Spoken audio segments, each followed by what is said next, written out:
چہرے کے اوپر عجیب اداسی ہے. کہا عمر ابو بکر اس وقت کیوں کھڑے ہو؟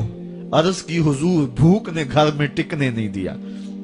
ہم نے چاہا حضور کا چہرہ دیکھ لیں تو کچھ پیاس بجھ جائے، کچھ بھوک مٹ جائے. حضور نے فرمایا میرا حال بھی یہی ہے. جس چیز نے تجھے گھروں سے نکالا ہے وہی چیز مجھے گھر سے نکال لائی ہے. چلتے ہوئے حضرت ابو ایوب انصاری کے گھر کے قریب سے گزرے.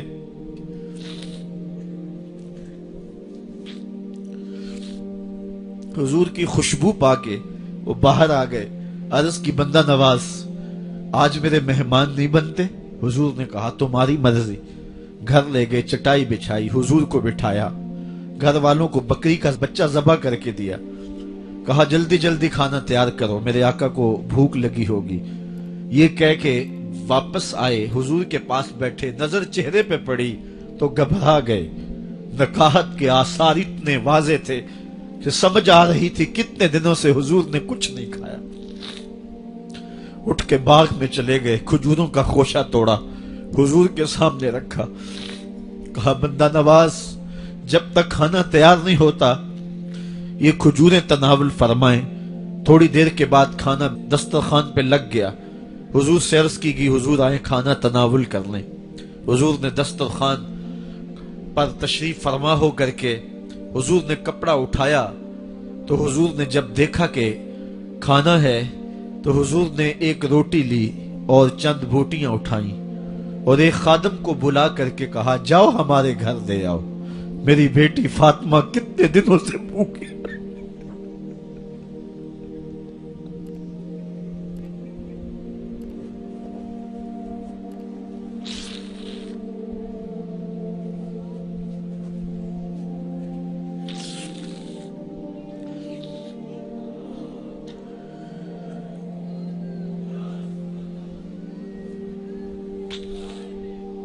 کہا جاؤ ہمارے گھر دے آؤ، میری فاطمہ کتنے دنوں سے بھوکی بیٹھی ہوئی ہے. مال کے کونین ہیں گو پاس کچھ رکھتے نہیں، دو جہاں کی نعمتیں ہیں ان کے خالی ہاتھ میں. آپ کو پتا ہوگا کہ جب میرے رسول کا انتقال ہوا ہے، حضور کا وصال ہوا ہے، تو حضور کی ایک زرہ ایک یہودی کے گھر میں گروی رکھی ہوئی تھی. حضور نے زرہ رکھ کر کے اس سے قرض لیا ہوا تھا. یہ اسلام کی غربت کی کہانی ہے اور پھر اللہ نے اسلام کو امارت کے رنگ بھی دیے. آؤ تمہیں کہانی سناؤں. حضرت عدی بن حاتم روایت کرتے ہیں، صحیح بخاری میں روایت ہے. یہ حاتم تائی کے بیٹے ہیں. کہتے ہیں میں حضور کی خدمت میں حاضر ہوا. ایک شخص آیا، کہنے لگا حضور غربت نے میرا برا حال کر دیا ہے، اور اس نے شکایت کی، غربت کی، پسماندگی کی اور اپنی معاشی بدحالی کی. پھر ایک شخص آیا، کہنے لگا حضور میرے پاس دولت تو ہے لیکن میں نے جس منزل پہ جانا ہے راستہ پر خطر ہے، تو میرے لیے کیا حکم ہے کہ میں کیسے راستہ طے کروں؟ تو یہ دو لوگوں نے یہ باتیں کی تو حضرت عدی کہتے ہیں کہ حضور نے روئے سخن میری جانب موڑا اور میری جانب مخاطب ہو کے کہا عدی تو نے ہیرا دیکھا ہے؟ عدی کہتے ہیں میں نے عرض کی حضور دیکھا نہیں، سنا ہے. ہیرا یہ شہر ہے عراق کا. تو حضور نے فرمایا عدی تو نے ہیرا دیکھا ہے؟ میں نے کہا نہیں حضور دیکھا نہیں، اس کا تذکرہ سنا ہے. فرمایا عدی اگر اللہ تجھے زندگی کی مہلت دے تو ہیرا سے ایک خاتون چلے گی، تو اپنی آنکھوں سے دیکھے گا اور مکے تک پہنچے گی اور اللہ کے گھر کعبہ کا طواف کرے گی اور اس کو ہیرا سے لے کر کے مکے تک اللہ کے علاوہ کسی کا ڈر نہیں ہوگا. کہتے ہیں کہ میں نے دل میں کہا کہ پھر بنو طے کے ڈاکو مر گئے ہوں گے جنہوں نے عرب کے اوپر روب ڈال رکھا ہے، تو وہ تو پھر ختم ہو گئے ہوں گے.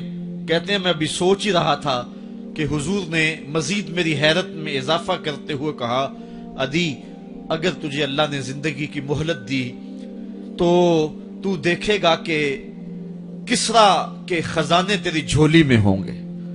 تو اس دور کی سپر طاقت تھی. میں نے کہا حضور کسرا بن ہرمز؟ حضور نے فرمایا ہاں کسرا بن ہرمز.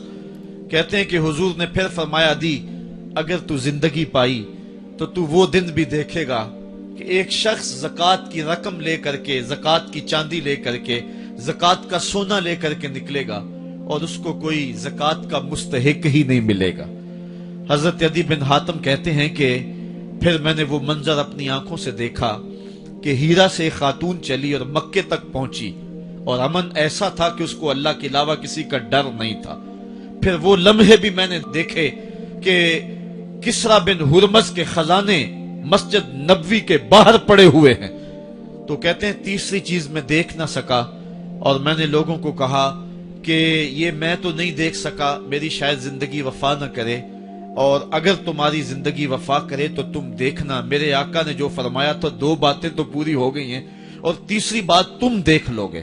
حضرت یحییٰ بن سعید فرماتے ہیں کہ حضرت عمر بن عبدالعزیز کا زمانہ تھا، اور انہوں نے مجھے افریقہ کی جانب زکوٰۃ وصول